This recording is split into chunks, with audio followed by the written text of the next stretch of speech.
جعل هذا القرآن هدى للناس والصلاة والسلام على رسوله محمد وآله وأصحابه أجمعين أما بعد فأعوذ بالله من الشيطان الرجيم بسم الله الرحمن الرحيم إن هذا القرآن يهدي للتي هي أقوم وقال النبي صلى الله عليه وآله وسلم خيركم من تعلم القرآن وعلمه او كما قال علیہ السلام.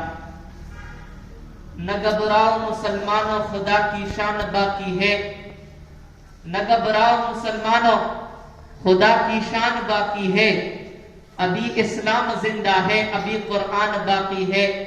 قابل صد تقریب حضرات، اساتذہ کرام اور میرے ہم مکتب ساتھیوں، السلام علیکم ورحمۃ اللہ وبرکاتہ.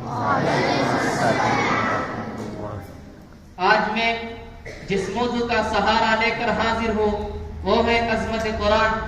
قرآن و عظیم کتاب ہے جس کو رب لم یزل نے جبرائیل امین کے واسطے سے حضور اقدس کے قلب اطہر نے پر نازل کیا. قرآن و عظیم کتاب ہے جس کو رب العالمین نے ارشاد فرمایا ذالک الکتاب لا ریب فیہ. قرآن و عظیم کتاب ہے جس کے بارے میں احکم الحاکمین کا ارشاد ہے لا یمسهم السوء الا المطہرون. قرآن و عظیم کتاب ہے جس کے بارے میں اللہ تعالیٰ نے فرمایا ذالک الکتاب لا ریب فیہ. قرآن و عظیم کتاب ہے جس کو آپ صلی اللہ علیہ وسلم پر نازل کیا. قرآن و عظیم کتاب ہے جس کو ماہ رمضان میں نازل کیا. قرآن و عظیم کتاب ہے جس کو شب قدر میں نازل کیا.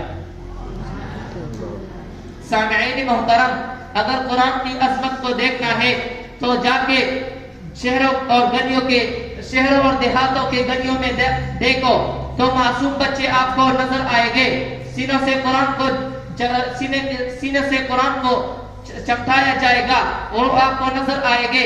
جا کر دیکھو آپ کو 5 سال کا معصوم بچہ حافظ نظر آئے گا، 70 سال کا بوڑھا بھی آپ کو حافظ نظر آئے گا. اگر قرآن کی عظمت کو دیکھنا ہے تو تاریخ ابن خلدون اٹھا کر دیکھو. تاریخ کہتی ہے کہ حضور صلی اللہ علیہ وسلم مسجد میں تشریف لے جاتا ہے تو کیا دیکھتا ہے کہ مسجد کے ایک کونے میں حضرت ابوبکر صدیق بیٹھا ہے اور دوسرے کونے میں عمر فاروق رضی اللہ تعالیٰ عنہ بیٹھا ہے. کیا دیکھتا ہے کہ عمر فاروق رضی اللہ تعالیٰ عنہ قرآن کو اونچے آواز سے پڑھتا ہے اور صدیق اکبر کو قرآن کو آہستہ آواز سے پڑھتے ہیں. قرآن کی تلاوت سے فارغ ہونے کے بعد صدیق حضور صلی اللہ علیہ وسلم دونوں کو بلاتے ہیں اور سوال پوچھتے ہیں. صدیق اکبر سے سوال پوچھتے ہیں کہ تم قرآن کو کیوں آہستہ آواز سے پڑھتے ہو؟ صدیق اکبر جواب دیتا ہے کہ میں قرآن کو دل میں پڑھتا ہوں اور دلوں کا مالک اللہ تعالیٰ ہے. اور فاروق اعظم سے پوچھتا ہے کہ تم قرآن کو کیوں اونچے آواز سے پڑھ رہے تھے؟ فاروق اعظم جواب دیتا ہے کہ میں سوئے ہوئے لوگوں کو جگانے کے لیے اور شیطان کو بھاگنے کے لیے اونچے آواز سے قرآن پڑھتا ہوں. تو اسی وقت حضور اقدس صلی اللہ علیہ وسلم آسمان کی طرف دونوں ہاتھ اٹھا کر یہ بات کہتے ہیں، اللہ تعالیٰ سے کہتے ہیں کہ اے اللہ تو گواہ رہنا میرے یہ 2 یاروں نے سچ کہا ہے.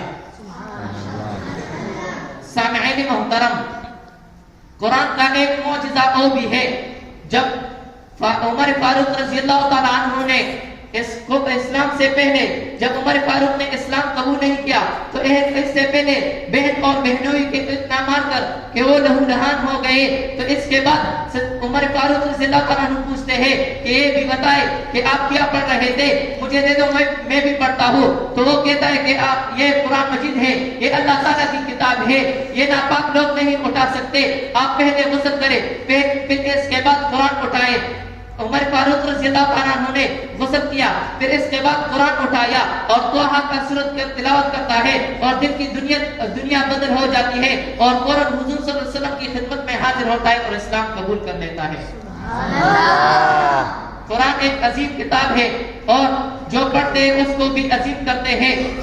صدیق اکبر کو دیکھے، صدیق اکبر کا ابوبکر رضی اللہ عنہ کا تعلق قرآن سے آیا تو صدیق اکبر بن گیا. عمر کا تعلق قرآن سے آیا تو فاروق اعظم بن گیا. عثمان کا تعلق قرآن سے آیا تو ذو النورین بن گیا. علی کا تعلق قرآن سے آیا تو شیر خدا بن گیا اور معاویہ کا تعلق قرآن سے آیا تو شہیدوں کا سردار بن گیا. تو پھر میں آخر میں کیوں نہ کہوں کہ شوق سے نام صحابہ کا، کر چرچا عام صحابہ کا، گر طلب ہے تجھ کو جنت کی تو دامن تام صحابہ کا، وما علینا الا البلاغ۔